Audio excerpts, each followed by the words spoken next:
আমি আবার বলছি, আমি দুর্বল নই, আমি শক্তিশালী লোক। ভারতের পশ্চিমবঙ্গ সহ 5 রাজ্যের নির্বাচনের ফল গণনা শুরু হয়েছে সোমবার সকাল থেকে। কলকাতা সহ 77টি কেন্দ্রে একযোগে ভোট গণনা চলছে। শেষ খবর পাওয়া পর্যন্ত বিজেপি এগিয়ে আছে প্রায় 71 আসনে, আর তৃণমূল এগিয়ে আছে 47 আসনে। তামিলনাড়ুতে 32 আসনে এগিয়ে আছে ডিএমকে, আর এনডিএ এগিয়ে আছে 2 আসনে। কেরালায় এগিয়ে আছে ইউডিএফ ও এলডিএফ, এই দুটি দল এগিয়ে আছে 38 আসন। স্যান্ডেলিনা সো, রূপচর্চায় আভিজাত্য।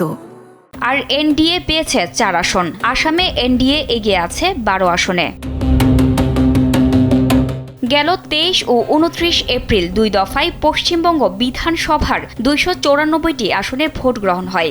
অনিয়মের অভিযোগে একটি আসনের ভোট বাতিল করে নির্বাচন কমিশন। তাই আজ 293 আসনে ভোট গণনা চলছে। কলকাতা সহ 23 জেলায় স্থাপিত 77টি কেন্দ্রে একযোগে এই ভোট গণনা শুরু হয়। এটি শুধু প্রাথমিক চিত্র, পুরো ফল পেতে আরও সময় লাগবে। এবারের নির্বাচন ছিল বেশ উত্তেজনাপূর্ণ।